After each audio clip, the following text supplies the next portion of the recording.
des dés et des personnages asymétriques dans un jeu magnifiquement produit, est-ce que ça vous branche? Bonjour et bienvenue dans Dungeon Attack, aujourd'hui on va parler de Dice Throne. Dice Throne est un jeu d'affrontement pouvant se jouer de 2 à 6 joueurs. Le jeu est sorti en 2018 et a eu beaucoup de propositions de boîtes différentes. Aujourd'hui je vais parler de Tréant vs Ninja, mais ce que je vais dire est valable pour le système Dice Throne plutôt que pour cette boîte spécifiquement.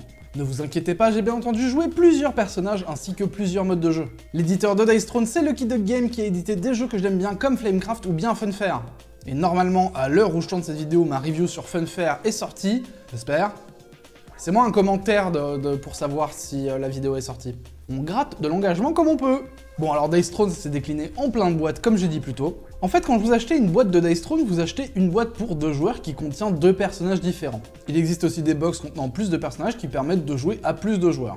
On a aussi une version Marvel qui rajoute des personnages venant de cet univers, ainsi qu'une version Dice Throne Aventure qui propose une campagne ainsi que divers scénarios, tout en coopération. Dans le jeu, vous allez choisir un personnage qui va venir avec son propre set de dés, son plateau de joueurs ainsi que ses cartes. Le tout va venir dans une petite boîte Game Trays qui est absolument parfaite, ça fait que tout est très bien rangé. Pendant votre tour, vous pourrez activer des capacités. Pour cela, il faut se référer à votre plateau de personnage qui indique quel type de lancer active quel type de capacité.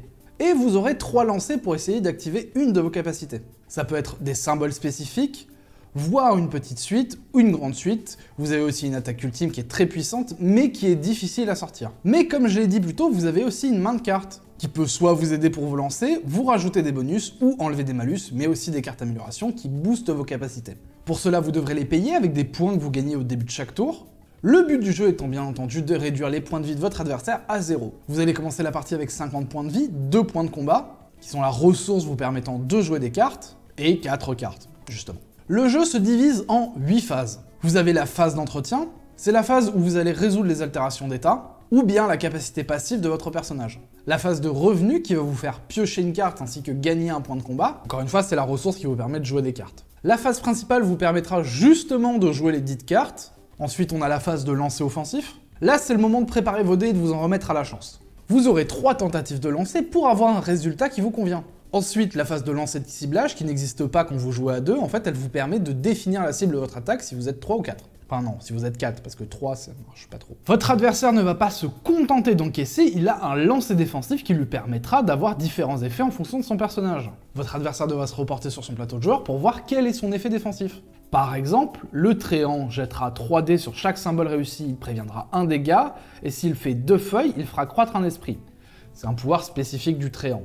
Mais comme j'ai dit plus tôt, c'est spécifique à chaque perso, donc regardez votre tableau. Ensuite, vous aurez une deuxième phase principale où vous pourrez à nouveau jouer des cartes. Ensuite vient la phase de défausse qui termine votre tour.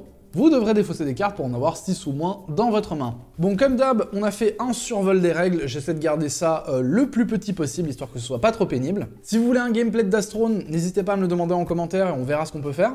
Et d'ailleurs, si vous voulez jouer à Dice Throne ou à quoi que ce soit d'autre, n'hésitez pas à rejoindre mon Discord, il est dans la description, on organise toutes les semaines des sessions de Tabletop Simulator, vous êtes absolument tous et toutes les bienvenus.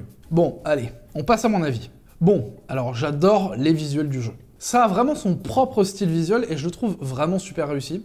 Tout ce qui est iconographie est super lisible, on passe pas son temps dans le bouquin de règles, c'est vraiment super agréable. Sachant qu'en plus, chaque personnage vient avec une petite fiche, qui permet de savoir comment le jouer et qui indique ce que fait chaque token, chaque chose, donc vraiment on n'a pas besoin de farfouiller le livret de règles. Le gameplay est archi simple à expliquer, on a vraiment juste nos dés et nos cartes, mais chaque personnage a un twist différent vu qu'il a son propre gameplay, d'où le côté asymétrique. Chaque personnage vient aussi avec une note de difficulté pour savoir s'il est plus ou moins simple à jouer.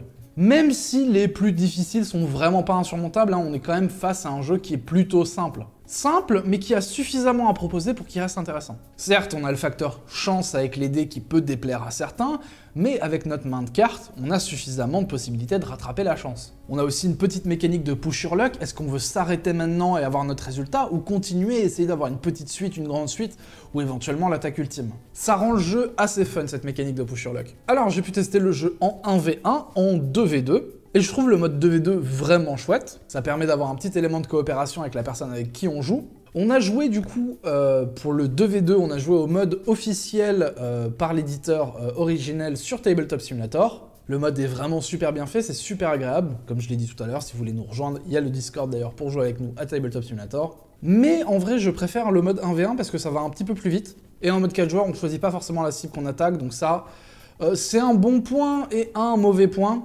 Ça a comme avantage que vous ne pouvez pas vous acharner sur la même personne en boucle, mais le point négatif, c'est que ça enlève un petit peu de la spontanéité qu'on a quand on joue au jeu en 1v1. Il est venu le temps de parler de la qualité des composants. Bon, bah là du coup, c'est vraiment une excellente qualité de production. Les dés sont super bien faits, les plateaux aussi sont super bien faits. Le fait que chaque personnage vient avec une boîte Game 13 fait que vraiment tout est super bien rangé et c'est super agréable à sortir.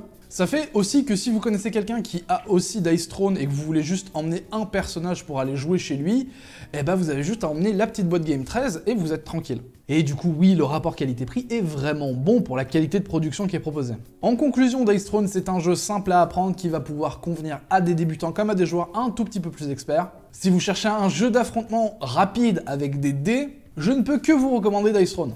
Et ce sera tout pour notre petite vidéo d'aujourd'hui, j'espère qu'elle vous a plu, n'hésitez pas à vous abonner si c'est le cas. En ce qui me concerne, je vous remercie fortement d'avoir regardé les vidéos, je vous dis à une prochaine, prenez soin de vous, ciao.